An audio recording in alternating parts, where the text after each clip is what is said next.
Hey, everybody, and welcome to the first ever episode of the Bax of All Trades. I'm your host, Bax8. If you don't know who I am, I do a lot of stuff on TikTok, on Instagram, and now on YouTube. And if you do know me, hey, thanks for coming over here. Today's episode, I'm going to be talking about confidence, building confidence, and all things to do with confidence. But before I get into that, I want to explain a little bit about the purpose of this podcast. I think that I just want to give my sort of raw, unfiltered takes on a lot of different topics, hence the name, the Bax of All Trades. And if that sounds interesting to you, then please make sure to subscribe, like, comment. It really helps it out. If you have any things that I can improve on this podcast, please let me know. I'd appreciate that as well. So like I said, this episode is going to be about building confidence to sort of set this stage. I think that confidence is something that obviously is super valuable, right? I think that people even sometimes underestimate just how much confidence plays a role in your long-term success. And I'm someone who didn't used to have it. I used to be very, very insecure. I'll get into that in a little bit, but I want to first talk about the fact that I think a lot of people have it wrong. I think that there's sort of two areas that people talk about when they're talking about confidence, and or two sides when it comes to like building confidence, right? One, which I think is delusional. Both sides are delusional, but one is delusional in the sense that it says, oh, like confidence comes from within, right? It's something that you need to work on by yourself, and almost like flip a switch in your head and you go from not confident and insecure to confident. And as someone who was really insecure, that pissed me off because it's just not actionable, right? It doesn't help. Like, yeah, of course I'm insecure, and that is the problem, right? Just telling me to be confident doesn't do anything. And the whole, well, you just have to love yourself and then the confidence will come and everything like that, I think is BS, frankly.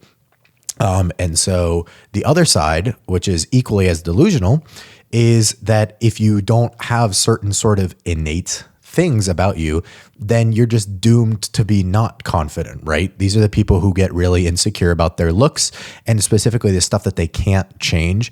And I get that insecurities exist. Again, I'm going to talk about how I was a very insecure person, but I think the rhetoric of if you aren't this height, or if you have acne, or if you just have a big nose, or if you have positive or negative canthal tilt, then you are ugly and therefore you should not be confident. And I think that it basically can't be changed, right? There's the first one, which is you can change your confidence at any time. It's a choice. And then there's the second one, which is that based on the way that you were born and the situation that you're in, that's what your confidence comes from, and there's nothing you can do about it. Both of them are wrong. So I'll talk about some ways that you can actually work on building confidence. But first, as part of this podcast, I'm going to be sharing a lot of anecdotes because I think that that's where everyone draws their experience from. It's where a lot of my opinions and takes come from. I'm going to draw on a lot of anecdotal experiences from either myself or others. But this one is actually a topic that's very personal to me.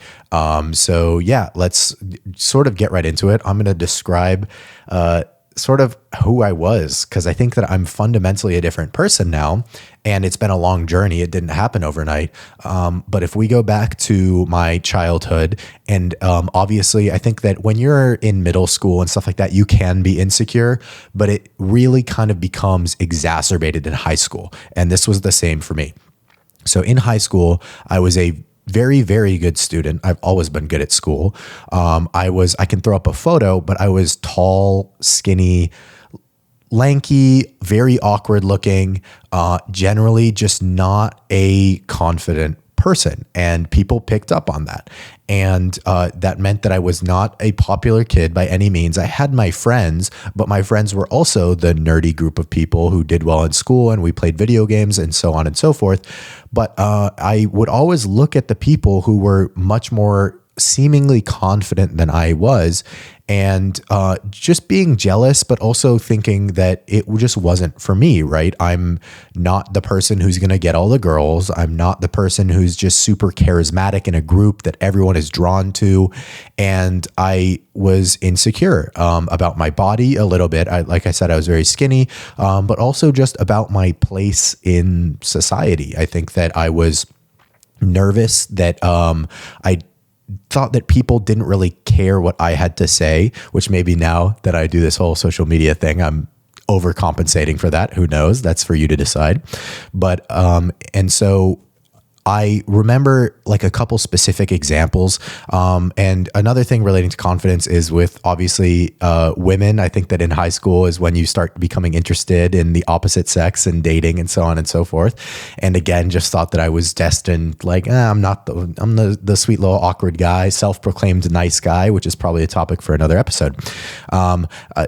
I remember that I would sit in conversations with the popular kids sometimes and just truly admire the people who could lead a conversation and everyone was gravitated, and I too was enthralled with what they had to say. And it didn't even matter if the thing that they were saying was super interesting, right? But everyone valued their opinion. And I think that ultimately comes from confidence, right? Because if you believe that people care about what you have to say, I think that it kind of works the way that other people tend to care what you have to say too. And I just remember sitting in conversations like that and wondering, what are they doing that I'm not? And just, again, thinking that I was fundamentally different than those people. I remember looking in the mirror a lot, just not being, super happy with what I saw, but I wasn't bullied for my appearance either. But I was just kind of the very average person. And I knew that I wanted to be different, but I didn't exactly have the fundamental desire to change it at that time. I was just like, this is me. And one more story about with girls. I remember my friends were all men, all boys, I guess at the time. And there was a girl who came to school. So like I said, I was very good at math. So I was a grade above everyone else in math. And I was taking like Calc BC as a sophomore. I can't remember if this was freshman or sophomore year. I think it was freshman year. So I would have been taking pre-calc.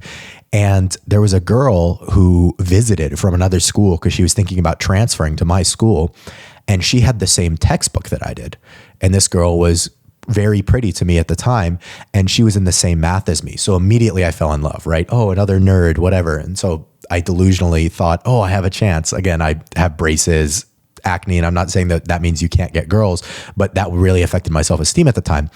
And so I decided, this is going to be the time that I ask a girl out. It was the first time I've ever done this. And I remember waiting outside to where she was going to come because I knew she was going to leave the dining hall or whatever, and just feeling so much pressure in my chest. I had never really spoken to a girl or shown a girl that I liked her.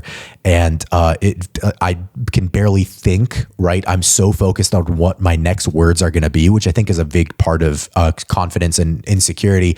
I think that people think I have to say the absolute right thing or I'm doomed, right? And I was definitely in that moment, fight or flight. And I asked her for her phone number, probably said something really cringy.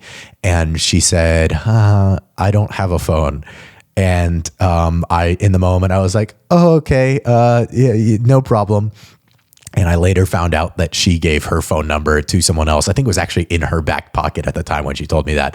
And I don't blame her. I think that she probably just was, again, you're young at that point. She doesn't know how to like turn dudes down nicely. And I was being nice, but I was not someone she wanted to give her phone number to. And I remember being hurt at the time, but it was just a really big sort of slap in the face. And again, a reminder that I am insecure, not confident. And that was my life. And I think the pathway to start changing it is not the same for everyone. But for me, I started going to the gym. And I went to the gym. I started working out when I was 15. So it was my sophomore year of high school. And I had tried every sport you can possibly imagine. But again, I think my insecurities also presented themselves in sports. I wasn't a very competitive person because, again, I thought these other people are better than me at whatever we're doing, basketball, soccer, whatever. I wasn't naturally super athletic. And so I was very sort of timid on the court in whatever it was. So I didn't really like any of those sports. And I started weightlifting a sophomore year of high school, and I decided this is the thing that I'm going to really commit to. And it helped that I had a really, really good coach. And I worked out for a year, immediately fell in love, and I had put on some size, but apparently like not truly a life altering amount in the sense that I didn't look like a different person. But as I continued to lift, I distinctly remember coming back after junior summer, and I might have had some other glow ups, either, I don't know if it was my face really changed that much, but nevertheless, I had put on a lot of size. So this is 2 years of lifting now. Remember that. I came back and I was a lot bigger. I had put on probably 30 pounds by then. So I was 155 pounds when I started lifting at 6'2", and then I came back, or maybe I was 6 foot, but anyways, I had gained 30 pounds of muscle. And I looked very different, and people started treating me very, very differently, almost immediately. The same people who I had known for 6-7 years. And the popular kids would invite me to things and this is sort of chicken and the egg situation, right? I don't know if they were inviting me because I was now stronger. That's probably maybe part of it, but probably not the biggest thing. But similarly, my confidence had begun to blossom, and therefore I was probably more pleasant to hang around. And they started inviting me to stuff, and I started just generally cultivating that confidence. It was very, very slow. And so my senior year, I started getting some attention from other girls as well. I got my first long-term girlfriend senior year, and it was addicting. I mean, literally like I don't know if I should say that. Maybe I should bleep that out. But you get what I mean. It was a very, very addictive substance for someone who had been neglected attention in that way, in like the you're cool, you're funny, or you're attractive attention. And I got addicted to it. And I was very, very conscious about wanting to have more of that. That presented itself in a couple different ways. But basically my confidence at this point had begun to grow, but was very fragile, right? And so I didn't truly believe at this point that I was who these people were now saying I was. Because remember, I only 18 months prior was small, insecure, and felt like very unattractive. No one cared what I had to say, etc. And so for people to now be treating me as someone else than how I saw myself, there was a disconnect. And it was almost, I needed the constant reassurance that I was someone who people wanted to be around, and I was this new person, although truly I still believe that I was my former person. So that's going to happen as well when I think people talk about like building confidence. It's not a flip of a switch, and I'll go into an analogy now, which I've used before, which is that confidence is like building a house, right? And the external stimuli, the things that other people tell you about yourself, you know, wow, you're so funny, you're attractive, you're whatever it is, are like the bricks, the foundation, right? The things that are actually you use to then build your house. And prior to that, when I was super insecure, I never got any of that bricks. None of those bricks. And so it's like, how am I supposed to build my house of confidence without any kind of signal that I am the person who other people tell me I'm supposed to be confident about, right? Oh, you know, you're a super lovable person. Well, if no one's ever communicated that to me authentically, then I don't have the bricks to build the house. Well, at this point, going back into my story, that senior year when I first started receiving a lot of that attention, it was like I was just given all of these materials and I didn't know what to do with them yet because I haven't built my house yet. And it was addicting, but it was very fragile. So I start putting together scaffolding, right? Oh, these, you know, people are asking me my workout plans and girls are showing me attention. And it was still fragile in the sense that I didn't believe it yet. So occasionally, and this would happen, I would have someone or something happen that would confirm my old identity, if you want to say that. But basically like, oh, you know, you're small, or, you're not as cool as you think you are, whatever it is, or just come up with your standard high school insults. Oh, your acne. Like, do you even wash your face? Stuff like that. Cause I did have bad acne, as well. And that would sort of like blow away the scaffolding, right? Cause it's not a really stable house yet. And, my senior year and even going into college, which I'll go into next, I looked at my Instagram and I cared about my Instagram just about as much as the most insecure teenage girl you can imagine. And I was an 18-year-old man at this point, male, but I would plan my captions and I would sit there and edit the photo for hours and hours. And then I would sit there refreshing to see how many likes I got. What were the comments saying? Because again, I needed that external validation that I hadn't gotten, and I hadn't yet internalized that I'm someone worthy of people's attention. So I loved when people told me that I was. And after high school, I went to college and I moved to Atlanta, Georgia to go to college. I grew up in Albuquerque, New Mexico. And I walked onto campus and nobody has any preconceived notions of who you are, what you're like. And whereas in high school, I had 7 years of rapport for these people. So I was almost fighting an uphill battle. But on college, it's a clean slate.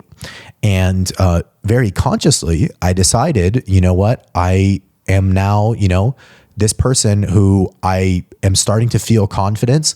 And so I was going to fake it until I made it, right? I was going to act super confident, charming, charismatic. And some of that I fell flat on my face, but a lot of it worked. And I remember distinctly one story, which was a guy said, "Oh, you must have came out of the womb swole," right? Swole being buff. And this was a wild, I still remember the sentence to this day because, again, I'm someone who was very, very skinny and was very conscious of it. And now this person just sees me as inherently the buff guy. And it was almost, that was a really good signal of confirmation of my new identity, if you want to say that.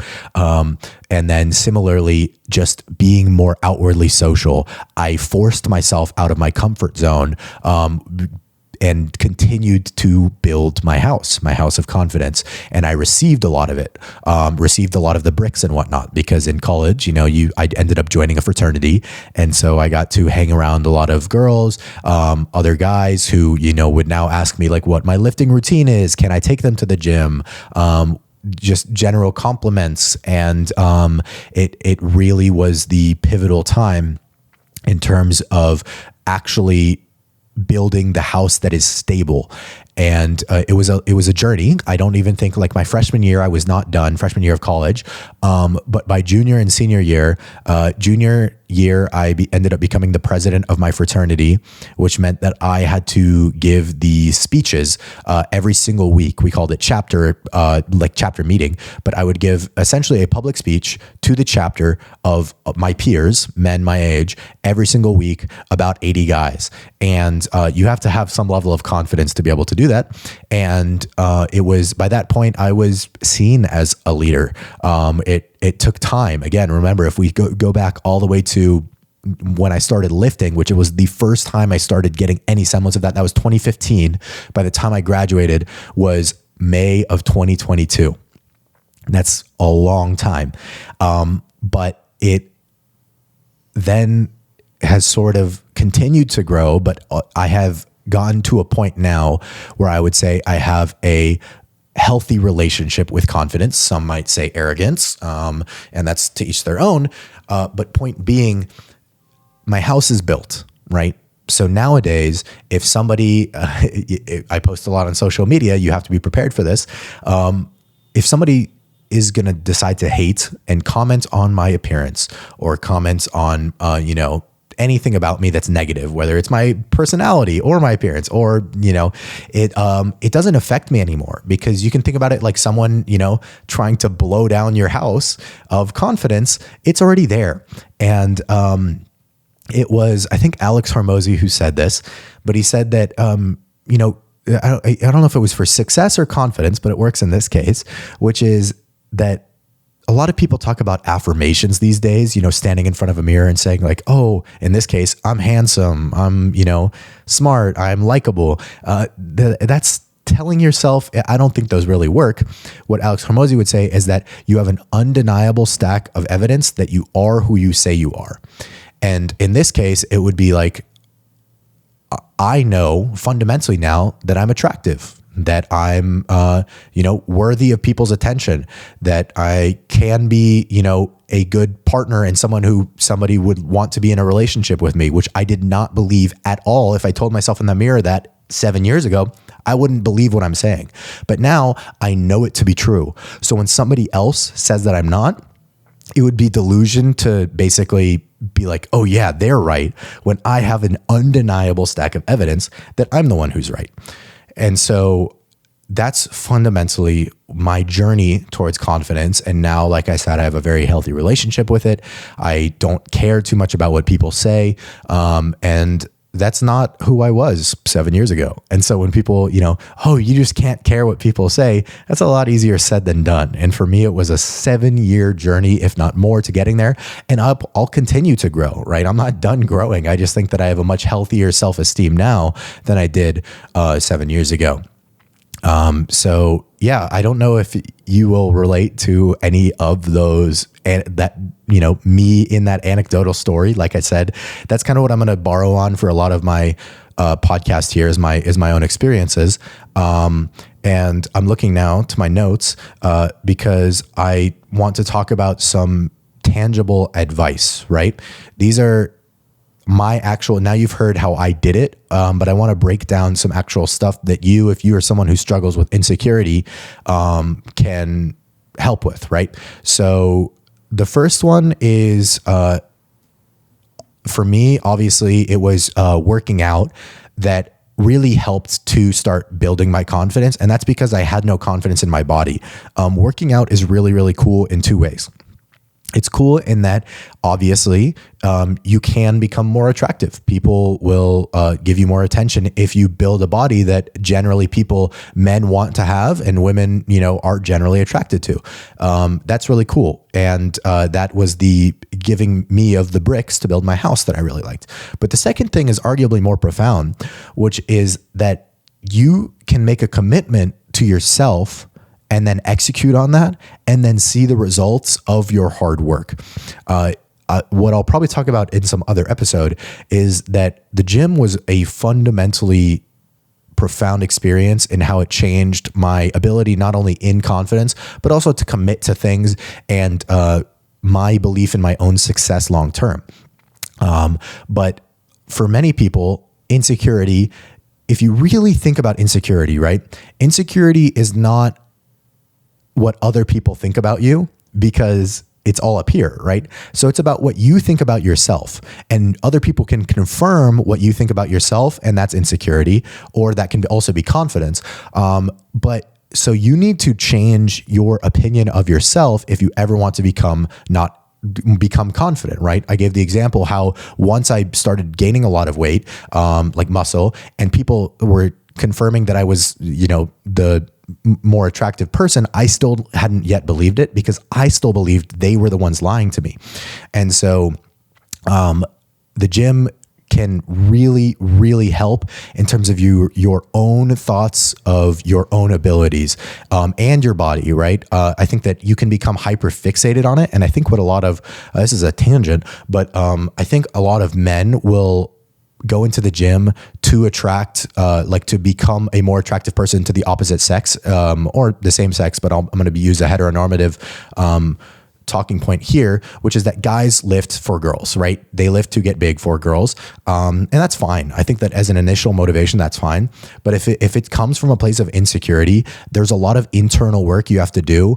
Otherwise, what you'll do is you'll end up like so many people out there who are now really, really buff, look great, but are still cripplingly insecure, because just having the body and just receiving the external validation isn't enough. You need to actually build the house yourself. You need to take those bricks and build the house. And so you have to be careful that just going to the gym isn't all you do. You do actually have to perform that internal work.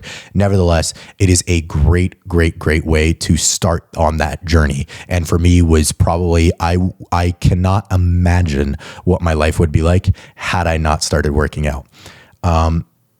Continuing on, I think that a lot of what insecurity comes from as well, particularly in social situations, is the fear that if you mess up, things will go wrong. And even if fundamentally you know that that's not true, I think that's where a lot of the insecurity comes from. So it's like, well, I have to say the right thing in this conversation or else people won't like me, right? If you really think that's probably how you think, even if you don't think that's how you think. If I go up and try and get, be forward with this girl, she will reject me and then I'll be an outcast, right? That one's a little bit more intrinsic in that I think it's probably rooted in some biology, but you still have to overcome that. And so the tangible advice here is that you need to have small wins to understand and teach your body that even when things go wrong, it's not the end of the world. You don't die, you'll be fine. So in conversations, get a little bit out of your comfort zone, and you don't have to be, again, I think a lot of people when they're giving advice will put you on the complete deep end, right? When you teach somebody how to swim, you can't just throw them into the deep end, they'll drown. You have to tiptoe down and get used to different depths. And so in the conversation aspect, it might be, cracking a safe joke. It might be making fun of somebody very lightly, because I think that a lot of people, especially when you're insecure, try to be super, super nice. At least that's what I was. And so you don't want to tiptoe into any dangerous territory when fundamentally charismatic people do that all the time. They just know how to do it. And it is like it's a balancing act. Like it takes experience. And so what you need to do is you need to start building that experience. And sometimes you'll be wrong. Sometimes you'll, approach a girl and you will be rejected. But then guess what? You'll realize that life moves on, that it's not over. And that, okay, what did I learn from that? How can I improve for next time? And you have to be able to do that to progress. If you sit in your little safe bubble that I, am unlovable, you're right? If you never make any move to break out of that, you're right. No one's going to come over and grab your hand and save you. You have to do it yourself. And so micro steps, micro little things to get out of your comfort zone, realize that A, it's going to be okay. And B, what did I learn from this? Is a huge way that I think that you can start building that confidence slowly. Additionally, I think that I alluded to this at the beginning, but it is absolutely the case that you will need external help to building confidence. If everybody in your life is super negative and super ruthless to you and just mean to you all the time, whether that's your parents or your friends, especially if it's your friends, you need to get around new people. Because for me, it took, like I mentioned, other people sort of lifting the weight at least a little bit at the very beginning of confirmation, like, wow, you look like great. You've been lifting. This is so cool. And little skinny me in my head is sitting there like, what the hell are they talking about? They're definitely lying. But after enough times, you start to believe it.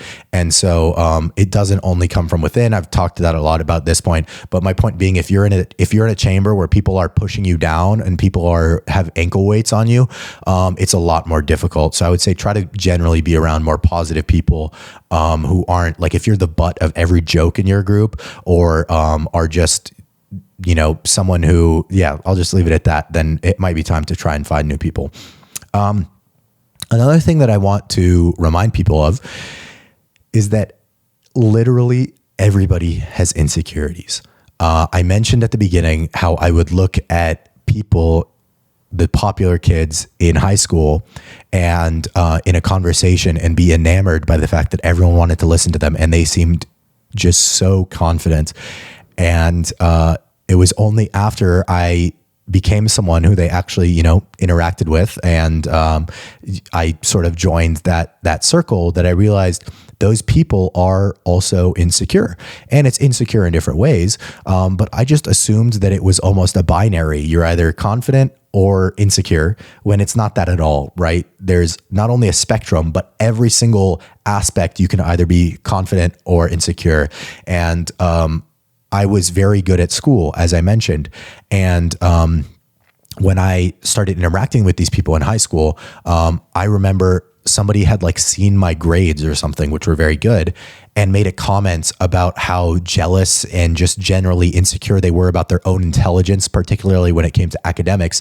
And this was a guy who was the like stud in high school. Every girl like wanted to get with this guy. And he was essentially telling me like, dude, you're so smart. Like, I wish I was smart. I don't think I am. I don't think I'm capable. And I was like, whoa. And that was a specific example, but I think that now, growing up and even be further and going into college, everybody's insecure. And so it's okay if you're insecure, and it's okay if you specifically have insecurities. I think that by now, if you don't know it, some of the most insecure people are the people who are super either attractive, right? When you think about like Instagram models or whomever, those people are incredibly insecure. Some of them, not all of them, right? But it's incredibly common. And I think a lot of people will diminish that as well. They'll say, you're so beautiful. Like, how can you be insecure? And they would think, oh, if I had that money, if I had your looks, I would never be insecure. When the truth of the matter is, no, you probably would be about different things. And so why am I telling you this? It's because I think that a lot of people think they have to ignore their insecurities or solve all of their insecurities.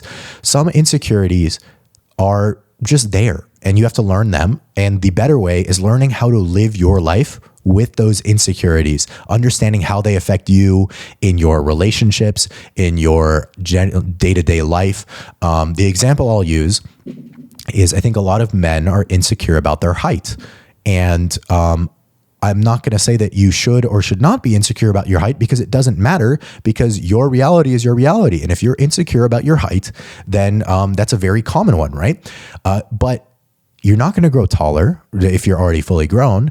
And so, I think it's unrealistic to be like, this thing that you're insecure about for your entire life, just flip the switch, become not insecure. So instead, what I'm saying is understand how that insecurity affects you, right? I'm insecure about my height, which means that I, generally don't like to be with girls who are taller than me, or, it's something that in interactions, I, like to wear taller shoes or whatever it is, right? That's fine. Knowing how it affects you and understanding yourself is far better and a much more healthier way to live your life than pretending those insecurities don't exist and then blowing up and being like, why did I just get so angry? Why am I so irrationally sad right now? Why, because you need to learn those about yourself. I have my own insecurities. My most insecure time was related to my skin. And I had really bad acne twice in my life. And I would sit there looking in the mirror literally multiple times per day, at some points multiple times per hour. I'm less insecure about less insecure about my skin now. But even still, when I have a blemish or whatever, I know that that's a really strong insecurity for me. Same thing with, this is a stupid one, but a lot of lifting guys will know it, like my calves. Also just I still, to this day, I'm a little insecure about my charisma and how I come across to people, and how some people can seem much more charismatic, and am I awkward, right? And so I know these insecurities about me. I'm aware of them. And so I can navigate around them, not like avoiding them, but know how to navigate my life with them in my way. And I think that you should do the same. Another thing about that is that a lot of people think that, especially when you're insecure, it's easy to think that everyone is focusing on you, and think that, like I just said that was so awkward. Everyone's going to hate me now. That wasn't funny at all. Why would you say that? And then you get in your own head and you start doing this, right? But as I just mentioned, everyone has insecurities that affect them. Everybody has insecurities that, they are concerned about. And so a really kind of comforting fact is, guess what? Everyone is doing that to themselves, which means there's actually not that much bandwidth to worry about you. And I promise that's true. And there is going to be the oddball example of someone really coming at you and roasting you. Just assume that they're projecting their own insecurities, because 99% of the time that is the case. But all the energy that you are devoted to yourself and thinking that other people are devoting to you, they're devoting to themselves.